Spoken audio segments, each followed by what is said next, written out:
Hi, Jennifer. Hi, Jennifer. Jennifer says, there must be something in the air today. Shawna and Jessie Hilligus. I also had issues with my horse, like how I just gave you my last name. Yes, thank you for that. I also had issues with my horse around a farrier visit, and I need help with a training plan. My horse Sam came to me in September of 2024, and he was gelded a year ago. He did not have good hoof handling skills when I got him, but he has improved significantly using R+ and going slowly. He tried to kick me several times in the first week I owned him, and I tried to kick the farrier during the first farrier visit in September a year ago, but for the visits after that, with just the farrier and me holding for the farrier, he's been great. He is given a hay nut and a loose lead, and my farrier trimmer is great. Very R+ friendly, very calm, very patient, very quick, and gives frequent breaks. Sam has no health reasons I am aware of that would make holding his feet up for the farrier painful. My farrier does use a slightly different approach to asking Sam to pick his feet up than I do, but it's nothing significantly aversive. A tap and a request to pick up, and then a slight lean to shift the weight, if the horse doesn't pick up right away. He doesn't pinch the tendons or pull the leg up. Sam is currently eating hay during the farrier visit. I don't try to click and treat. This time, however, Sam objected to having one hind trimmed. He tried to pull the leg away. The farrier held just a little too long. Sam swung his head around to bite and kicked out, and I stopped his head with the lead rope. The farrier moved away. After that, we gave him a break for a few minutes, but when the farrier approached again, Sam pinned his ears and swung his butt towards him. I asked the farrier to come and stand by me, and Sam continued to pin his ears at him. I then asked the farrier to move away, and I dropped the rope. We were in a small paddock, and asked Sam to pick up all 4 feet, which he did without objection. I clicked and treated. I then asked him to pick up and hold the hind feet. No issue again, click and treat. I asked him to pick up hind feet, and I touched with the rasp. No issue again. I then asked the farrier to approach again, and Sam pinned his ears again. I got the farrier to walk around Sam at a safe distance a couple times and tried to chin hold, which is a favorite behavior, but Sam was not able to focus on that and continued to display threatening behavior directed at the farrier. The farrier then moved away but kept moving around him, and then I clicked and treated for any sign of relaxation, and we stopped there. I need help in deciding what I can do in the next 8 weeks to improve the situation. I don't want to punish Sam or force him to comply, but finding a new farrier isn't really an option. This farrier is amazing and in high demand, and I am at a small farm and he does the other 3 horses. Getting someone else would be a problem. Doing his feet myself is a non-starter. I debriefed with the farrier, and our next step is trimming only the front feet at the next visit in 4 weeks. While I work on duration on holding the hind legs up in the meantime.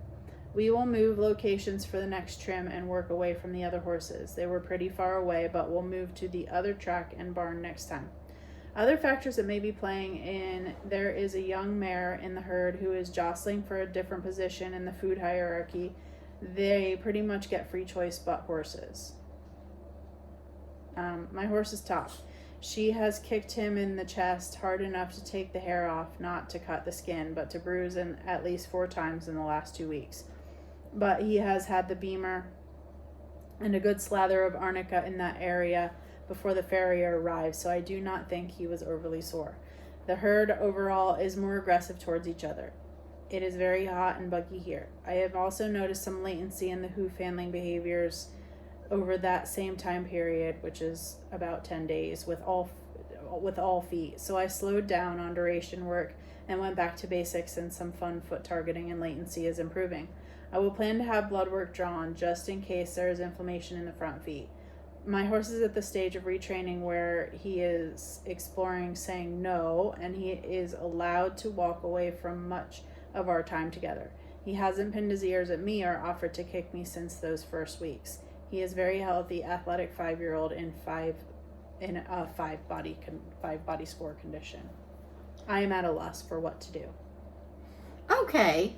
I think, and I don't think you have to change farriers. I think you just need to figure out how, because you probably do the same with the next one. So I think you have thought through a lot of this. Yes, already, you really have. Really good noticing of all these things that you have. So I think what might help is since your horse is good, I like the idea also of having your farrier just do the front feet. So we can have a good farrier visit without, things going wrong.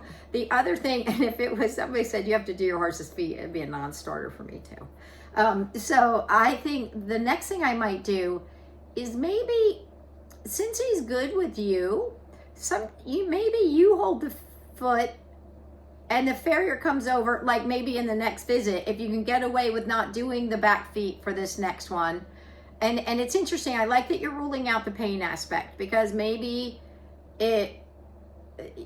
maybe there's something, who knows? Maybe there's something going on that's not crazy, but enough that triggered enough concern or worry or feeling out of control. And remember, your guy's doing it all out of fear. It's not, I know you know that. It's not out of him trying to be a bad guy or he's feeling concerned.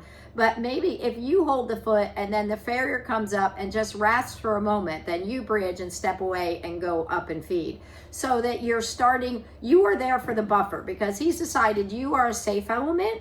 So maybe you are there as the buffer, the farrier comes up, but if you can get the softness with the farrier there, because now he's gonna have a little conflict in this behavior, because you are good, the farrier may not feel good, but he may choose to be good because you're there. So it might be a way that you could approximate in a smaller step towards getting the farrier back towards the hind end and creating a new and improved association. But I think going with the front feet and then having you there, like, so sometimes if we're doing sessions and somebody's having a struggle, we'll be like, the horse will be here, and let's say the person doesn't know, then I or Jessie will be here, and then the person will be on the outside. So the person is part of the picture, but we're still there to help keep a lot of the clarity and a lot of the safety, and to help kind of, nullify some of the bad timing that may happen. And in that situation with the farrier, you're kind of nullifying some of the feelings of defensiveness or worry that might be there. So that might be something that may help you to segue back to the farrier being there. What else would you say? It makes me think of Addie, because Addie has had some bad experiences with farriers before she got back home here. And it was very much classically conditioned for her certain things. Like, she didn't want you touching her chest. She didn't want you raising your hand towards her hip or belly area at all. Those things were threatening to her. So she would conditioned responses. Yeah, she would proactively act like she was gonna kick. She never did kick, but she would make a big, bold movement, and it would definitely make people jump. So that in itself was reinforcing in terms of, I got the person to move away. Especially farriers, because, and I had a few different ones that came and went. So, especially farriers, because she was really good with me, but she was quite worried about what men might do for whatever reason. And she kind of had that even from a baby, just like Henley did. Yeah. So, just keeping in mind, like you said, about changing locations, I think that's a really good idea, because sometimes when you shift that context of the location being part of the thing, that can make a big difference. It may kind of, some of the trigger of it may go away. And just thinking, like, how can I break this down in a different way, until you figure out the thing that helps bridge that gap to getting to the step where you can then get where you want. And just like and if you do it where it's like, Sam, you, then the farrier, eventually then you might be able to just kind of have the farrier step in and do it if all is going well, but you're still in that picture being the safety source. But you will fade those things away. Those aren't forever. Those are just for that moment in time to help get the success and change the association. And thinking of, sorry, there's a fly.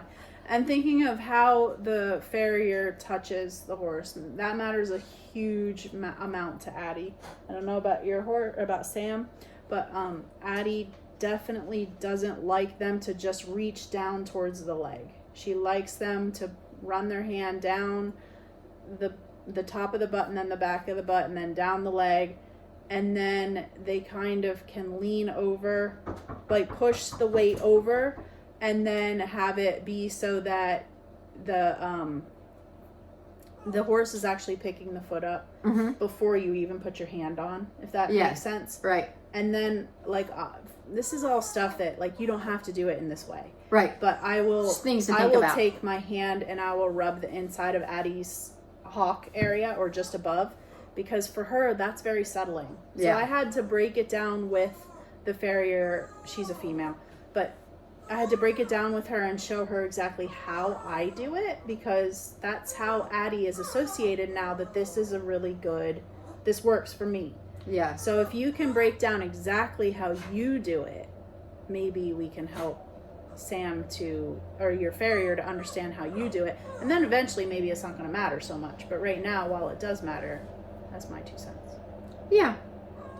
And keep us posted. I think you have a good sense about it and a good thinking through it. It's just trying to break it down to smaller steps. Keep us posted and let us know how it's going and what you're doing and what works, because we can all learn from it. We really appreciate it. So let us know how it goes. Okay, I hope that helped. Okay, bye, Jennifer. Bye.